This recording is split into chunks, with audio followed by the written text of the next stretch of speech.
and welcome to Australia Wide. I'm Yasmin Abdul-Majid. What an impact music has, and we'll tell you just how important it can be later in the show. Music therapy is used around Australia quite widely in lots of different situations. When you play the right music to someone with dementia, for example, then music restores their personality, their functioning. Also this week, what makes a refugee? Inside one woman's battle for recognition. And a camping trip with a difference.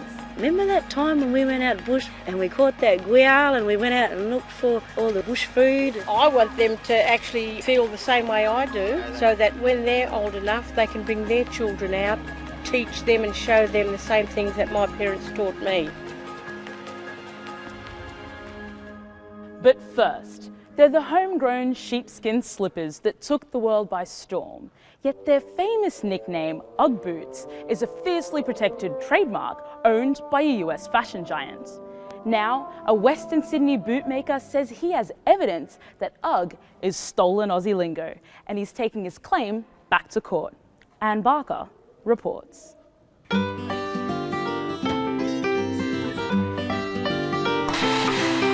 Eddie Oyger fell in love with Uggboots as a kid. At the age of 11, I got my first pair of Uggboots. I begged my mum for a pair. And before long, Uggboots had become Eddie's life. When he left school, he trained as a tanner, working with skins and hides. By 19, he was making and selling sheepskin boots. They were ugly boots. They were ugly, but they were, if you didn't have one, you weren't part of the crowd.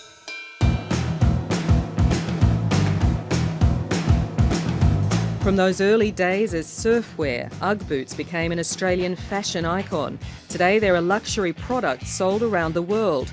Eddie Oyger's factory alone sells 50,000 pairs a year, but he's banned from using the word Ugg overseas. We got about 190 styles now, and we supply many shops here in Sydney and Australia-wide. We sell a lot on the internet. But unfortunately, we have to compete in Australia and we can't export our products out. Despite its Australian origins, the Ugg trademark is American-owned. Footwear giant Deckers sells $1 billion worth of Ugg boots a year worldwide and fiercely protects its brand. It affected the whole industry, that no one can sell it into the US or anywhere else in the world because apparently they've got it registered in about 130 countries around the world. Deckers has already sued 2 Australian bootmakers. Now it's suing Australian Leather in the US District Court in Chicago, alleging it's illegally sold Ugg boots in America.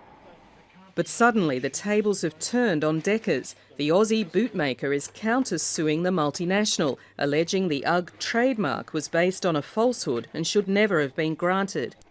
Deckers alleged that Eddie breached the trademarks in the US. So what we're alleging now is that the trademarks in the US are actually invalid, that they've been obtained through alleged fraud. And if we can establish that case, then we're going to be seeking an order from the court that they be invalidated.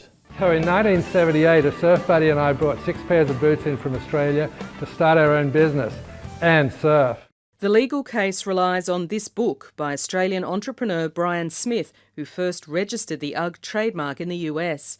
At the time, Smith declared there was no significance of the word Ugg in the relevant trade or industry, but his autobiography tells a different story.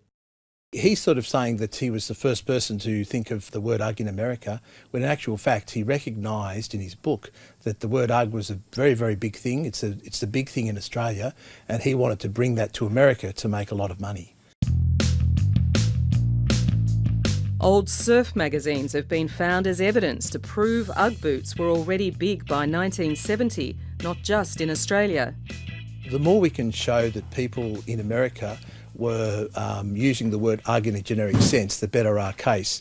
So what we've been trying to do is using, obviously, Brian Smith's book to identify particular places and times that Ugg boots were advertised in a generic sense and getting copies of those advertisements.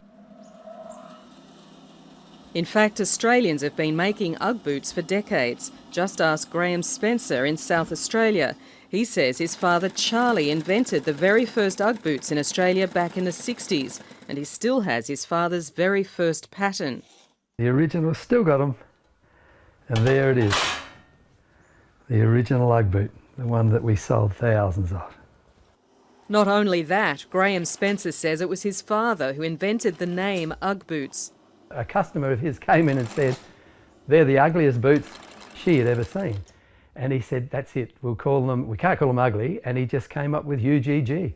The name was even registered in Adelaide in 1971 by John Arnold, the local surf shop owner who bought most of Charlie Spencer's boots. Because people were trying to knock him off with UGH, UG, and that's when he actually registered the name UGG in 1971 here in Adelaide, and it's in the courts here in 1971. It was registered by him. South Australian Senator Nick Xenophon says there's more at stake than just Uggboots. He wants legislation to set up industry trademarks to protect even generic names like Ugg or Barramundi. This is a battle worth having. If the French can protect the use of the name champagne, the Greeks the use of the word feta, then surely Australia can protect the use of the word Ugg for Australian manufacturers. Lawyers for Deckers and Brian Smith won't respond to questions from the ABC, but they argue the word Ugg has never been a generic term anywhere, and they say the fraud claims have been raised before but lack merit. But if Eddie Oiger wins his case, the Ugg name will be open to all Ugg boot makers, and Australian companies will be able to export them for the first time in decades. Deckers would no longer have the right to exclude competitors who are using the word Ugg in America. We'll have a market of 350 million people to supply potential customers in the United States. Eddie Oiger is also taking action against Deckers in Australia. He's alleged the company is guilty of deceptive conduct by using the name Ugg Australia when its boots are in fact made in China. He's also asked the Competition and Consumer Commission to investigate its website, which warns consumers not to buy so-called fakes, even implying they're funded by terrorist groups, including Al-Qaeda.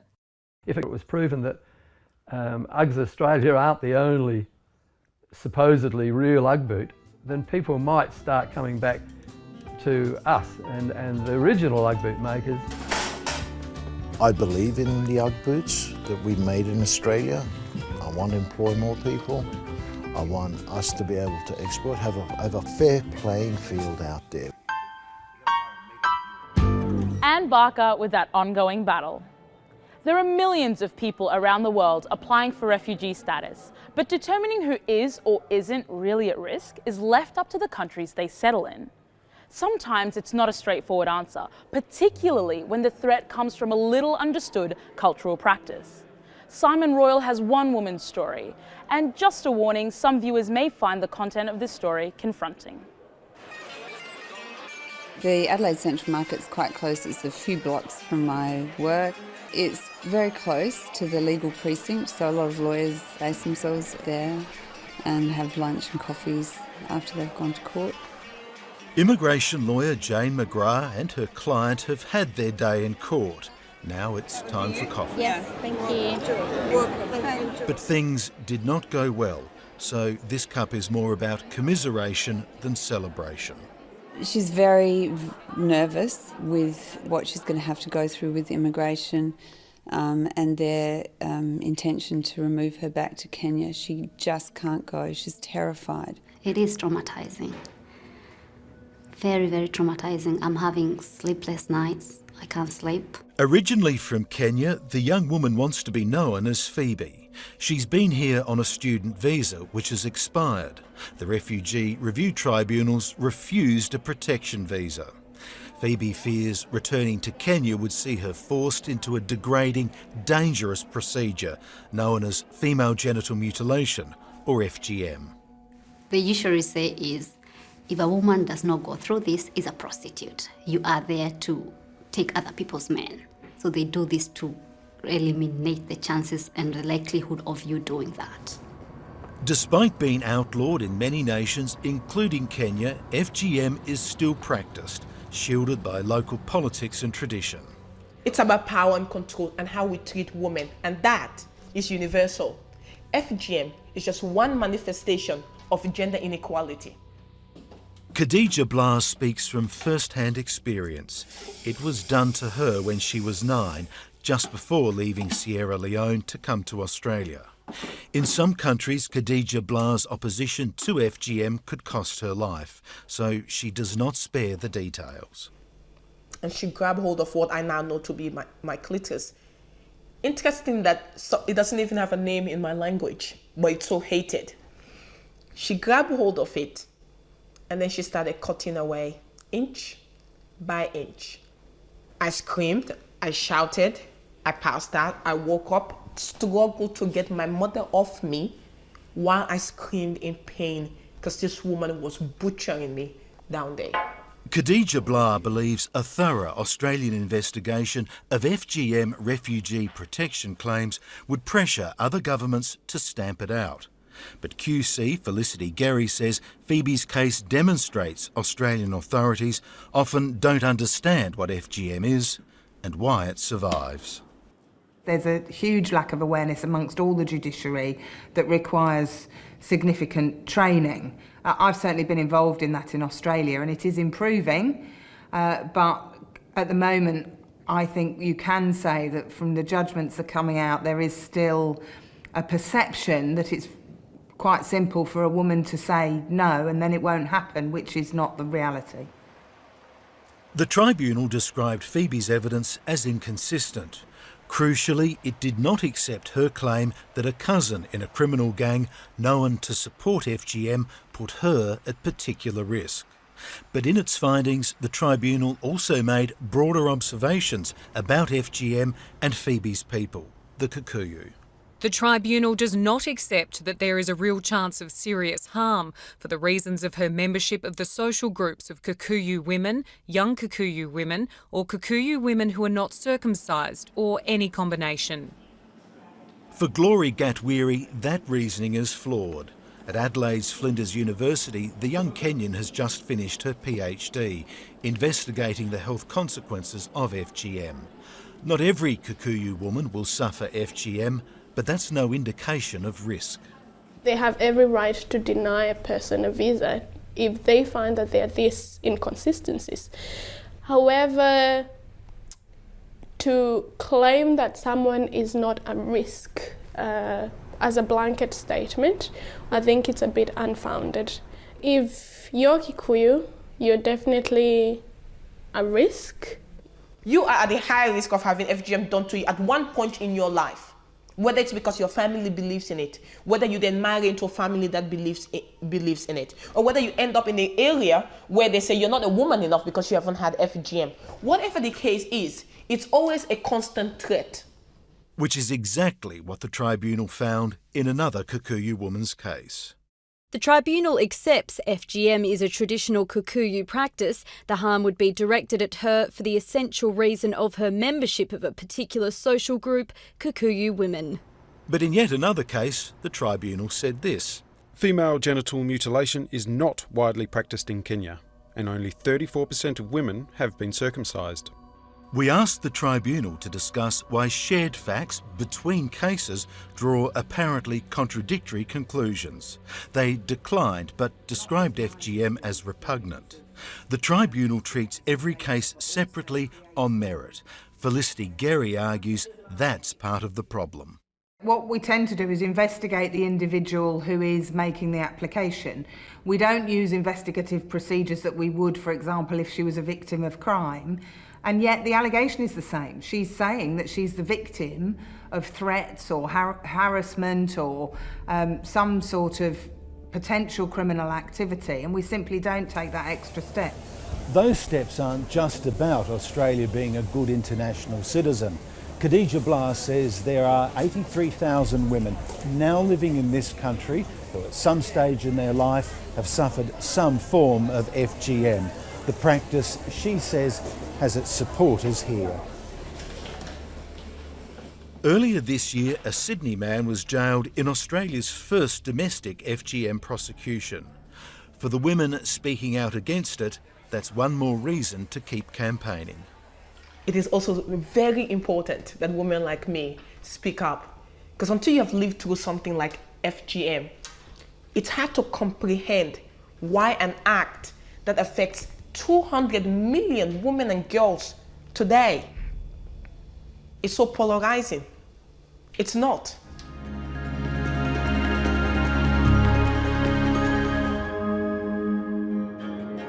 Simon Royal in Adelaide with one woman's very personal story. Students rehearsing here at the Sydney Conservatorium of Music.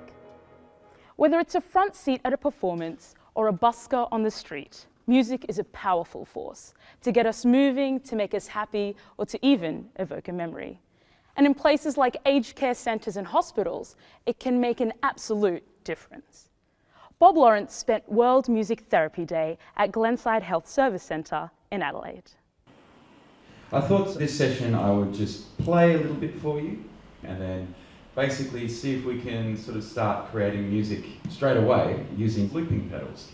They're called looping pedals because you use Today is the celebration of World Music Therapy Day.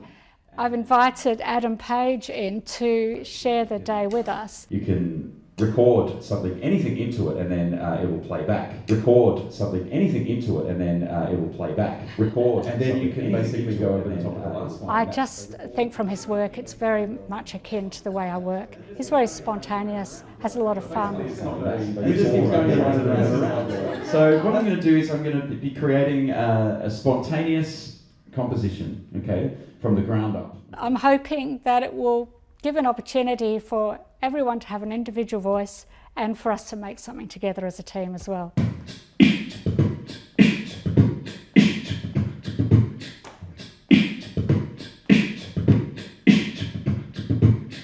When I listen to Adam perform, I have a feeling of being on the edge of my seat, not sure what will happen next. So what is he doing? What's going on?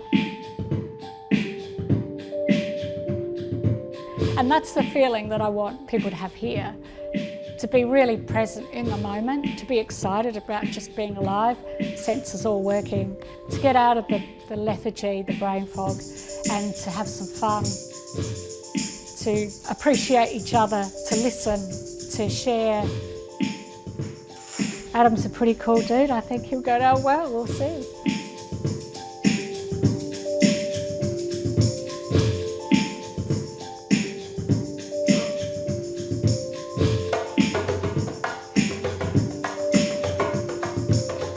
I've been playing music for 25 years now and studied saxophone at the Elder Conservatorium here in Adelaide. Yes.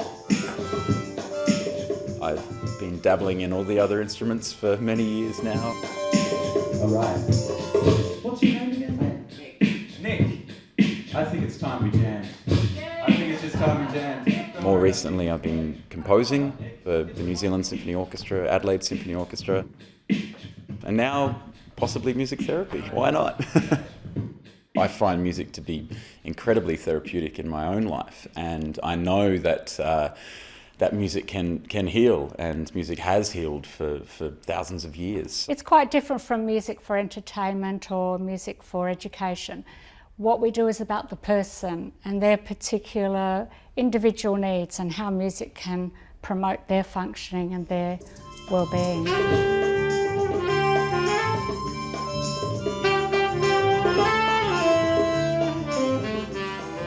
When people are suffering from schizophrenia, they have a whole range of symptoms that are very distressing and really can damage their quality of life. For example, they may hear voices, or they may have very confused ideas about what's real or what's not real, and they have delusions, and they may also just become very flat and blunted, we say, where they're not as emotionally alive, not as enjoying life as much. So a lot of my work is about reconnecting, using music interests as a bridge to reconnect them with the community and their interests about where they would go to hear the music that they like.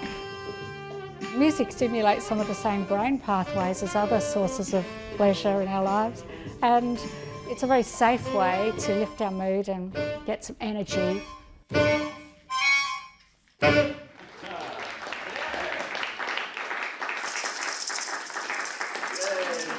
Can I just pop these headphones on you? Yeah. Music therapy is used around Australia quite widely in lots of different situations. You ready? When you play the right music to someone with dementia, for example, then music restores their personality, their functioning, their sociability.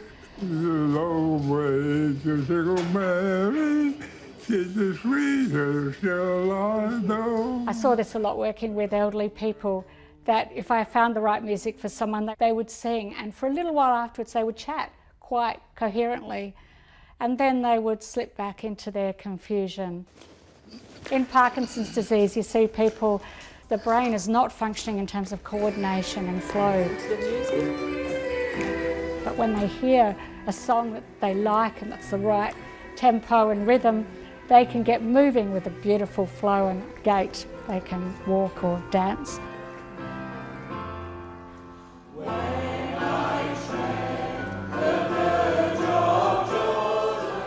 And similarly with people with the stroke, if they are affected in a way that they can't speak anymore, they can often still sing. And there are a number of choirs setting up for people to enjoy singing after they've had a stroke. And I guess brain scans have become a lot more advanced in recent years, and we're starting to get a better understanding of how the brain processes music and what effects it has. It's one of the few activities that really engages the entire brain. A lot of things we've observed in music therapy over many years and couldn't explain, and people think it's magical. Well, it's starting to make sense now. We can explain in scientific terms. It was definitely an enlightening moment today on quite a few occasions actually, especially those moments where there was, interaction and everyone was kind of in the same space, musically. When the workshop began, I did notice that there was some sort of blank looks, like, what's going on here? But, sure enough, after 5 or so minutes, it got more comfortable in the room, and by the end, it was a dance party.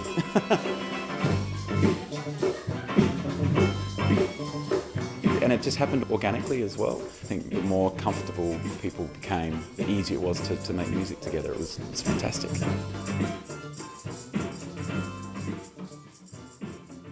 That beautiful story from Adelaide by Bob Lawrence. How do you keep culture alive? It's a question plaguing Indigenous communities around Australia. One group of elders in Geraldton, Western Australia, decided to organise a camp out in the hope of passing on knowledge to the younger generations and of keeping traditional practices alive. ABC Open's Chris Lewis went along.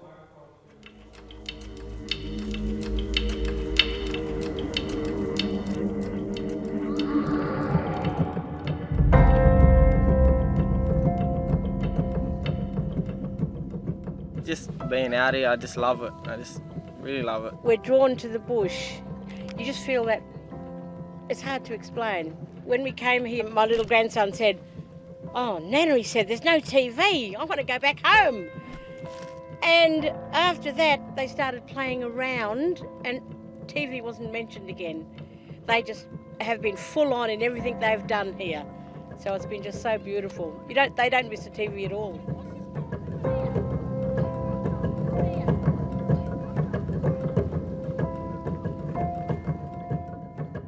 Spending time with Elvie, Myra, Mavis, it's just been really wonderful. Following footsteps that they would have, trod when they were little kids, and talking about the things that they did when they were growing up around here, and seeing all the things that they're passing on to the kids, and seeing how excited the kids are just to learn it in the space that it's happening as well.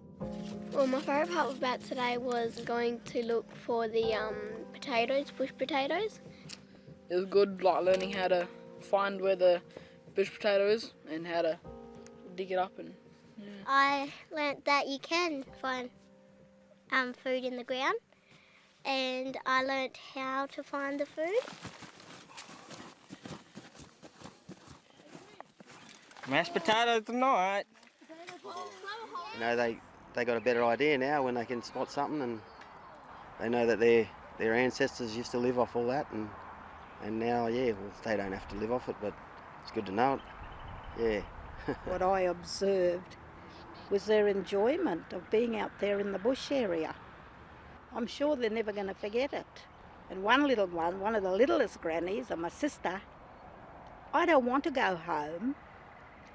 I want to come back here, So my sister said, "Yes, so do I."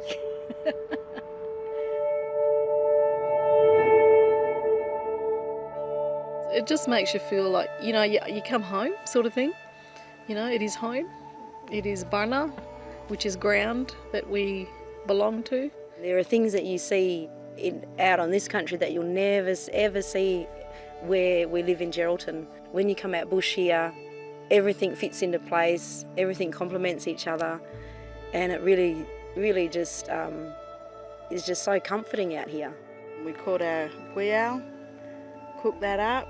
The kids got to experience that for the first time, you know, for them, and they were pretty amazed, you know, they really enjoyed it. I don't think they're going to want to go home. Yeah, they'll end up losing their culture and losing themselves. You know, their culture will be social media.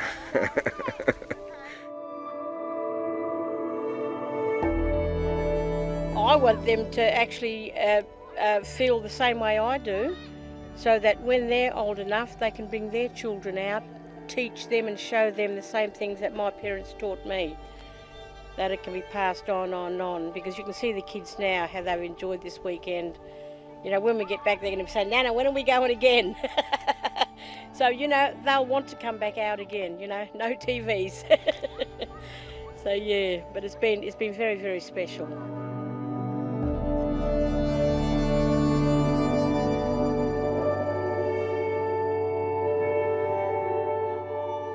I just hope they stay with their culture and stay strong, and I think putting it sort of in front of everything else, but you know, being with the other world at the same time, you know, just makes you strong inside. So without your culture, you're not, you know, you haven't got much at all. So yeah. I really hope that these kids will be able to sit around that campfire one day and they'll be telling their kids now, come on, you tell a story about when you were a kid. And they'll be sitting up talking about, remember that time when we went out bush with Nan and Auntie and we caught that guial and we went out and looked for all the bush food, and yeah, that's what I'm hoping.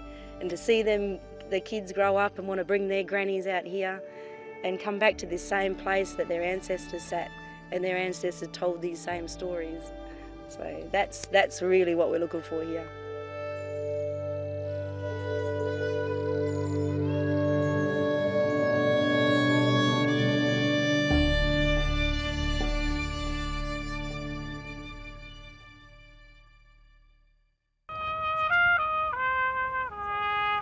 ABC Open's Chris Lewis bringing us some gorgeous shots of WA. That's all from Australia-wide this week. I hope you've enjoyed the show, and don't forget you can catch any of our stories on ABC iView or on our website. I'm Yasmin Abdul Majid. See you next week for Australia-wide.